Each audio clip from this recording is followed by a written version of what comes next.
मराठी माणसांची number 1 choice Marathi matrimony.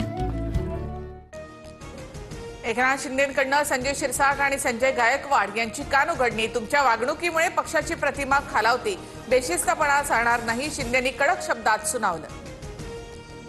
माझा video morph करून बनवला। पैशाच्या बॅगेसंदर्भात संजय राऊतांच्या आरोपानंतर मंत्री संजय शिरसाट यांचा दावा। राऊतांना आजच अब्रू नुकसानीची नोटीस पाठवणार। संजय शिरसाट महायुतीमध्ये असल्यामुळे सेफ असं नाही, गैरप्रकार आढळल्यास आयकर विभाग कारवाई करणार। भाजपा प्रदेशाध्यक्ष रवींद्र चव्हाणांचा सूचक इशारा। छत्रपती शिवरायांचे 12 किल्ले युनेस्कोच्या वारसा यादीत। रायगड, राजगड, प्रतापगड, पन्हाळा, शिवनेरी, लोहगड किल्ल्याला जागतिक यादीमध्ये स्थान। मुंबई पुण्यामध्ये जल्लोष।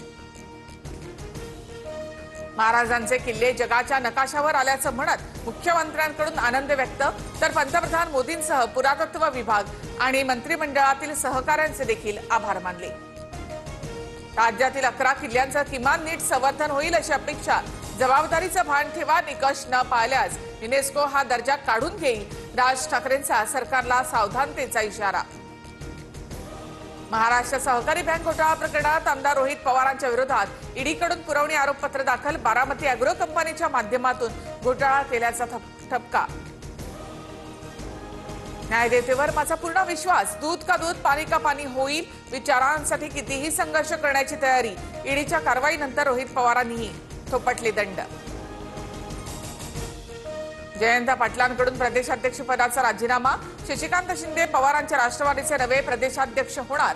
येत्या मंगळवारी पदभार स्वीकारणार। अस्वस्थपणामुळे जयंत पाटलांनी राजीनामा दिला असावा। जयंत पाटील अजितदादांसोबत आले तर स्वागतच। आमदार संग्राम जगताप यांची प्रतिक्रिया। सत्तेसाठी जयंत पाटील पळून जातील असं मला वाटत नाही। जयंत पाटलांच्या राजीनाम्यावर रोहित पवार स्पष्टच बोलले। नव्या प्रदेशाध्यक्षांचं नाव 15 तारखेला जाहीर होणार असंही भाष्य।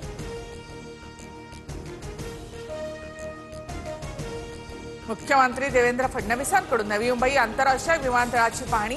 30 सप्टेंबरपर्यंत काम पूर्ण करण्याचं सरकारचं लक्ष्य।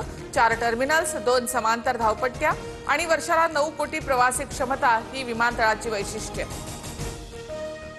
खोपोली लोणावळा मिसिंग लिंकच्या कामाचा मुख्यमंत्री फडणवीसांसह उपमुख्यमंत्री शिंदेंकडून आढावा। मुंबई पुणे एक्सप्रेसवे पर्यायी रस्ता या वर्षाअखेरपर्यंत पूर्ण होणार। दिवंगत नेते गोपीनाथ मुंडेंची तिसरी कन्या राजकारणाच्या मैदानात। वैद्यनाथ अर्बन कोऑपरेटिव्ह बँक निवडणुकीमध्ये यशस्वी मुंडेंकडून उमेदवारी अर्ज दाखल। हिंदुत्व आणि राष्ट्रीयत्वाच्या मुद्द्यावर सुधाकर बडगुजर यांना सोबत घेतलं। भाजपा प्रदेशाध्यक्ष रवींद्र चव्हाणांकडून भूमिका स्पष्ट, तर चुकीचं वर्तन केल्यास कारवाईचाही इशारा। पुणे जिल्ह्यामध्ये काँग्रेसला मोठा धक्का। पुरंदरचे माजी आमदार संजय जगतापांनी सोडला काँग्रेसचा हात। 16 तारखेला भाजपमध्ये प्रवेश करणार। अहमदाबाद विमान दुर्घटनेबाबत एअरक्राफ्ट ॲक्सिडेंट इन्व्हेस्टिगेशन ब्युरोचा अहवाल समोर। विमानाच्या इंजिनाला इंधन पुरवठा बंद झाल्यामुळे दुर्घटना, अहवालामध्ये नमूद। भंडाऱ्यामध्ये अतिवृष्टी आणि पुराचा शेतकऱ्यांना मोठा फटका। जिल्ह्यामधल्या 7ही तालुक्यांमध्ये 4936 हेक्टरवरील पिकं जमीनदोस्त। अहिल्यानगरमधील लोणीखुर्द गावात हिंदुत्ववादी संघटनांचा मोर्चा। चिकन धुण्यासाठी वापरत असलेल्या पाण्यात विक्रेत्याने लघुशंका केल्याचा आरोप। व्हायरल व्हिडिओनंतर हिंदुत्ववादी संघटना आक्रमक। नक्षलग्रस्त गडचिरोली जिल्ह्यामधील आदिवासी महिलांच्या सशक्तीकरणाची मोहीम सुरू। सामाजिक कार्यकर्त्या नीतू जोशींच्या मियान चॅरिटेबल ट्रस्टचा पुढाकार। म्यानमारच्या सगाईमध्ये बौद्ध मठावर हल्ला। 23 जणांचा मृत्यू, 30 जण जखमी। हल्ला कुणी केला हे अद्याप अस्पष्ट।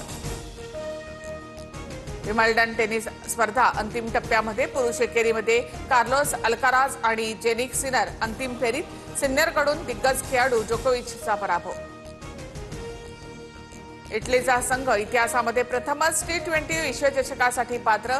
पुढील वर्षी भारत आणि श्रीलंकेमध्ये होणाऱ्या T20 विश्वचषकात खेळताना दिसेल।